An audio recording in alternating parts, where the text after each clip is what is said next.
২০২৪ সালের ৫ আগস্ট রাজনৈতিক পট পরিবর্তনের পর ৮ আগস্ট গঠিত হয় বর্তমান অন্তর্বর্তীকালীন সরকার।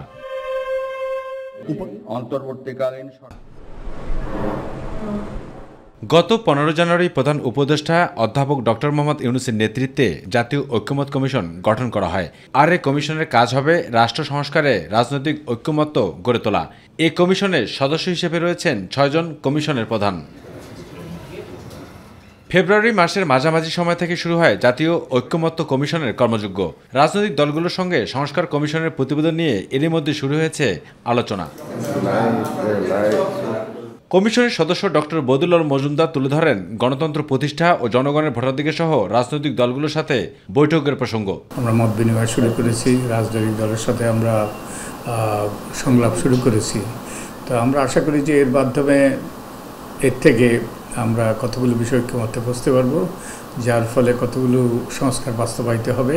এই সংস্কারগুলো কিছু বাস্তবায়ন করবে সরকার, কিছু বাস্তবায়ন করবে সংশ্লিষ্ট মন্ত্রণালয় কিংবা সংশ্লিষ্ট প্রতিষ্ঠানগুলো, আর কিছু বাস্তবায়ন করবে রাজনৈতিক দলগুলো।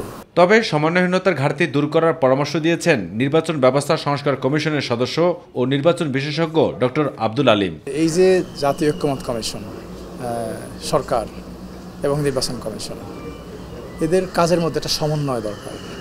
আমি ছোট্ট একটা উদাহরণ দিই। ধরুন যে ইলেকশন কমিশন পলিটিক্যাল পার্টির নিবন্ধনের জন্য বিজ্ঞপ্তি দিয়েছে। এই বিজ্ঞপ্তিটা তারা কোন আইন দিয়ে দিয়েছে? পুরনো আইন।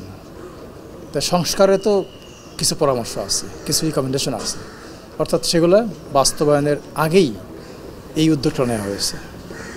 তাহলে সংস্কার করে লাভ কী? কাজে আমার প্রশ্ন হচ্ছে এখানে একটা সমন্বয় লাগবে। আর তাই ডক্টর বদিউল মজুমদার ও ডক্টর আব্দুল আলিম অবাধ, সুষ্ঠু ও নিরপেক্ষ নির্বাচন অনুষ্ঠানে দিয়েছেন নানা পরামর্শ। যে বিষয়গুলো সুপারিশ করা হয়েছে, নির্বাচন ব্যবস্থা সংস্কার কমিশন, একই সঙ্গে সংবিধান সংস্কার কমিশনের কিছু আছে, এই নির্বাচন সংক্রান্ত বিষয়, এগুলো যাতে দ্রুততম সময়ের মধ্যে, যেগুলো খুব রিকোয়ার্ড, যেগুলো বাস্তবায়ন করতে হবে আগামী নির্বাচনের আগে, নাহলে তো আমরা কোনো পরিবর্তন দেখতে পাবো না। এই জন্যেই এই একটা সমন্বয় দরকার। গণতান্ত্রিক উত্তরণ মানে এটা শুরু হইতে হবে একটা সুষ্ঠু, নিরপেক্ষ, গ্রহণযোগ্য নির্বাচনের মাধ্যমে। এবং নির্বাচনে শুধু গণতন্ত্র নয়, গণতন্ত্রের জন্য আরও অনেক কিছু দরকার। অনেকগুলো মানুষের অধিকার প্রতিষ্ঠিত হওয়া দরকার, আইনের শাসন প্রতিষ্ঠিত হওয়া দরকার। আবু সতপু, মাই টিভি, ঢাকা। 20টার বেশি বা